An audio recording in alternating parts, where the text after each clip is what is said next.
ಪಂದ್ಯಗಳ ಟೆಸ್ಟ್ ಸರಣಿಯ ಮೂರನೇ ಮ್ಯಾಚ್ ಡ್ರಾನಲ್ಲಿ ಅಂತ್ಯಗೊಂಡಿದೆ. ಬ್ರಿಸ್ಬೇನ್ನಲ್ಲಿ ನಡೆದ ಪಂದ್ಯದಲ್ಲಿ ಮಳೆಯ ಆಟವೇ ಹೆಚ್ಚಾಗಿತ್ತು. ಇದರೊಂದಿಗೆ ಸರಣಿಯು 1-1 ಅಂತರದಿಂದ ಮುಂದುವರೆದಿದೆ. ಕೊನೆಯ ದಿನದಾಟದಲ್ಲಿ ಆಸ್ಟ್ರೇಲಿಯಾ ತಂಡವು ಭಾರತಕ್ಕೆ 275 ರನ್ಗಳ ಗುರಿ ನೀಡಿತ್ತು. ಆದರೆ ಅಂತಿಮ ದಿನದಾಟಕ್ಕೂ ವರುಣ ಅವಕೃಪೆಯನ್ನ ತೋರಿದ್ದಾನೆ. ಹೀಗಾಗಿ ಅಂಪೈರ್ 5ನೇ ದಿನದಾಟವನ್ನು ಕೂಡ ರದ್ದುಗೊಳಿಸಲಾಯಿತು. 5 ಪಂದ್ಯಗಳ ಟೆಸ್ಟ್ ಸರಣಿಯ ಮೂರನೇ ಮ್ಯಾಚ್ ಡ್ರಾನಲ್ಲಿ ಕೊನೆಗೊಂಡಿದೆ. ಇದಕ್ಕೂ ಮುನ್ನ ಪರ್ತ್ನಲ್ಲಿ ನಡೆದಂತಹ ಮೊದಲ ಟೆಸ್ಟ್ ಪಂದ್ಯದಲ್ಲಿ ಟೀಂ ಇಂಡಿಯಾ 295 ರನ್ಗಳ ಭರ್ಜರಿ ಜಯವನ್ನ ಸಾಧಿಸಿತ್ತು.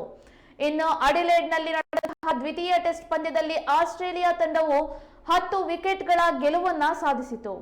ಕೊನೆಯ ದಿನ ಭಾರತದ ಬೌಲರ್ಗಳು ಪರಾಕ್ರಮವನ್ನ ಮೆರೆದ್ರು.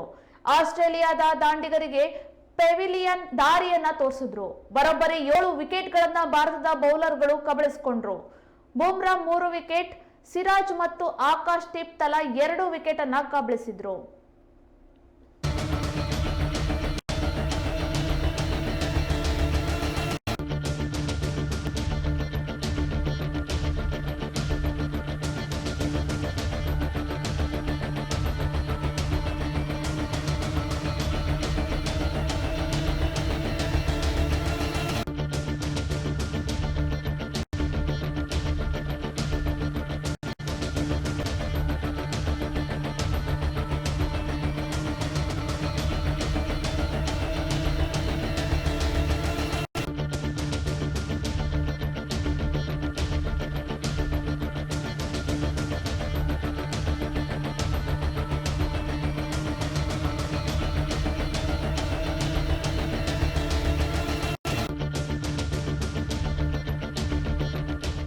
ಭಾರತ ಮತ್ತು ಆಸ್ಟ್ರೇಲಿಯಾ ನಡುವಣ 5 ಪಂದ್ಯಗಳ ಟೆಸ್ಟ್ ಸರಣಿಯ ಮೂರನೇ ಮ್ಯಾಚ್ ಡ್ರಾನಲ್ಲಿ ಅಂತ್ಯಗೊಂಡಿದೆ.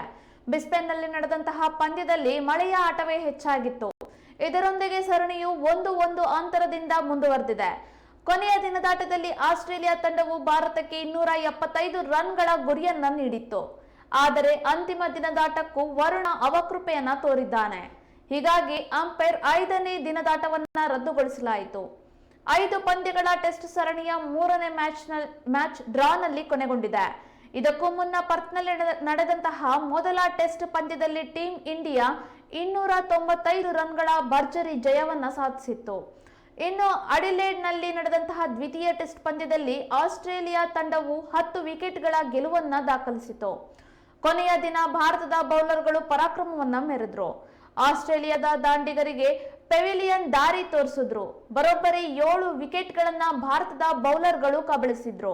ಬುಮ್ರಾ 3 ವಿಕೆಟ್, ಸಿರಾಜ್ ಮತ್ತು ಆಕಾಶ್ ದೀಪ್ ತಲಾ 2 ವಿಕೆಟ್ಗಳನ್ನ ಕಬಳಿಸಿದ್ರು.